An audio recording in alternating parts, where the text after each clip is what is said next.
हासिल करने के बाद राजनेताओं की सबसे बड़ी समस्या होती है ज़मीनी हकीकत से जुड़े रहने में दूरियां इतनी बन जाती है कि उनकी राजनीतिक सूझबूझ कमज़ोर होने लगती है।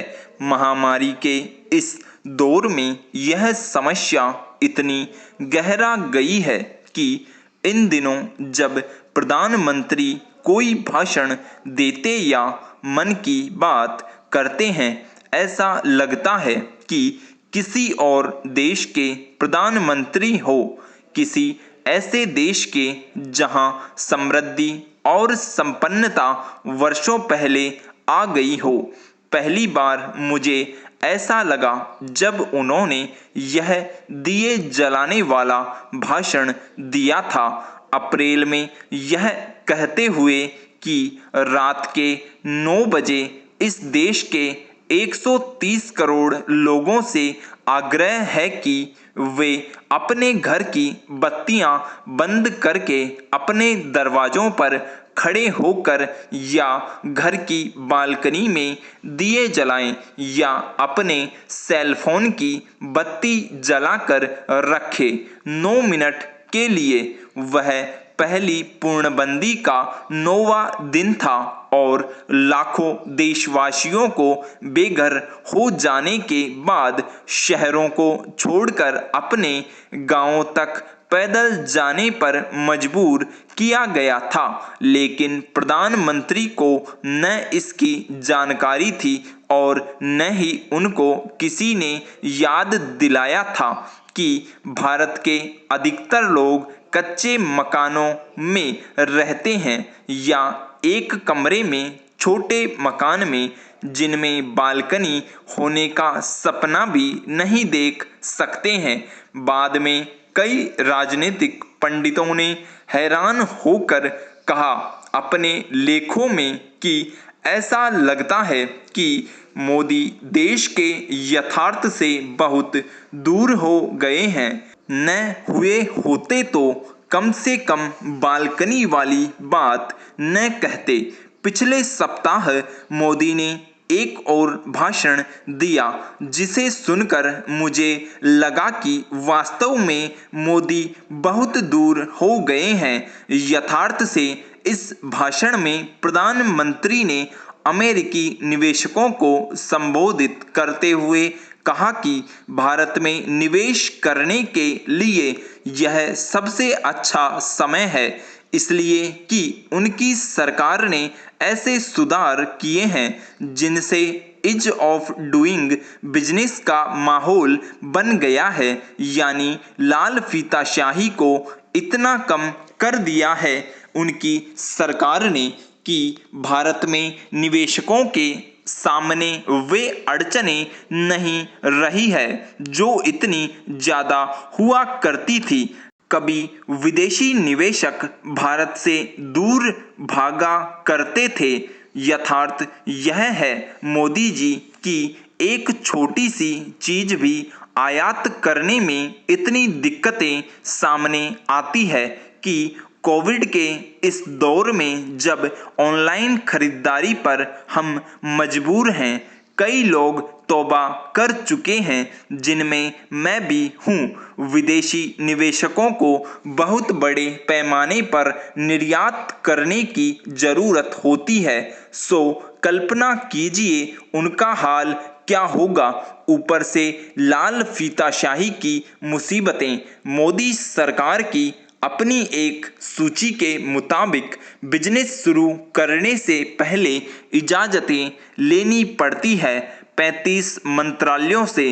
रही बात देसी निवेशकों की, तो क्या प्रधानमंत्री जानते नहीं हैं कि उनकी सरकार कितनी बार इस देश के बेहतरीन कंपनियों को कंगाल करके छोड़ चुकी है, इंस्पेक्टर राज के हवाले करके। क्या प्रधानमंत्री जानते नहीं हैं कि कई बड़ी कंपनियां घाटे में चली जाती है। पैरा प्रधानमंत्री ने मन की बात कार्यक्रम में एक बार फिर आत्मनिर्भरता का रेखांकित करते हुए इस पर खास जोर दिया कि देश को खिलौनों और मोबाइल गेम्स के मामले में भी आत्मनिर्भर बनने की जरूरत है। उन्होंने जिस तरह यह कहा कि अब सभी के लिए देश में बने खिलौनों की मांग करने का समय आ गया है, उससे यही स्पष्ट होता है कि वह देश के खिलौना बाजार में चीन के वर्चस्व को खत्म करना चाहता है।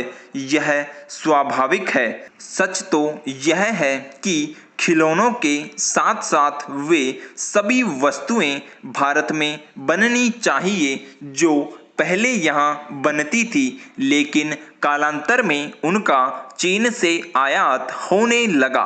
यह जिन भी कारणों से हुआ हो, लेकिन ऐसा होने देना एक भूल थी। इस भूल को सुधारने के लिए हर संभव कोशिश की जानी चाहिए।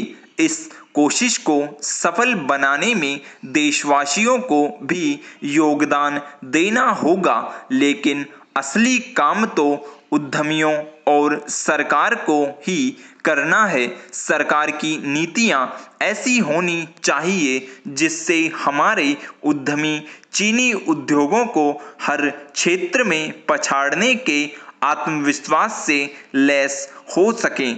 ध्यान रहे कि आत्मविश्वास ही आत्मनिर्भरता की कुंजी है। वर्तमान में दुनिया का खिलौना बाजार करीब 7 लाख करोड़ रुपए का है, लेकिन उसमें भारत की हिस्सेदारी बहुत कम है। यह तब है जब देश के कई हिस्सों में खिलौने बनाने की समृद्ध परंपरा रही है। इस परंपरा को नए सिरे से बल देना होगा और वह भी इस तरह की देश में बने खिलौने न केवल देश की मांग पूरी कर सकें, बल्कि विश्व बाजार में भी अपना स्थान बना सके। यह तभी संभव होगा जब उनकी गुणवत्ता और उत्पादकता विश्व स्तर की होगी। यदि विश्व बाजार में चीन को पछाड़ना है, तो भारतीय खिलौना उद्योग को उससे बेहतर करना होगा। प्रधानमंत्री देश के खिलौना उद्योग को बेहतर काम करते हुए देखना चाहते हैं। इसका पता इससे चलता है कि चंद दिनों पहले उन्होंने स्वदेशी खिलौना उत्पादन को लेकर कई वरिष्ठ मंत्रियों और अधिकारियों के साथ एक बैठक की थी। उम्मीद है कि कोई ऐसी रूपरेखा बन रही होगी जिससे भारतीय खिलौना उद्योग को प्रोत्साहन मिलना सुनिश्चित हो सकेगा। यह प्रोत्साहन उन्हें भी मिलना चाहिए जो मोबाइल गेम्स बनाते हैं। मोबाइल गेम्स का भी एक बड़ा बाजार है और वह दिन प्रतिदिन बढ़ता जा रहा है। चीनी ऐप्स पर पाबंदी के बाद भारतीय कंपनियां जिस तरह किस्म किस्म के ऐप बनाने के लिए प्रयासरत है, उसी तरह उन्हें मोबाइल गेम्स बनाने के लिए भी सक्रिय होना चाहिए। इस सक्रियता के बीच सरकार को यह देखना चाहिए कि हर मामले में आत्मनिर्भर बनने की सोच एक संकल्प का रूप ले। पेजिंग में शनिवार को संपन्न हुए तिब्बत पर 2 दिन के केंद्रीय सेमिनार में चीन के राष्ट्रपति शी जिनपिंग ने तिब्बत में आधुनिक समाजवाद का आह्वान कर साफ कर दिया कि इस मुद्दे पर भारत के बाद उनका देश अमेरिका से भी टकराव के रास्ते पर है। वैसे इस टकराव का सूत्रपात इस साल जुलाई में हो गया था, जब अमेरिका ने तिब्बत के मुद्दे को लेकर कुछ चीनी अफसरों पर वीजा प्रतिबंध लगा दिए थे। विराम स्टॉप।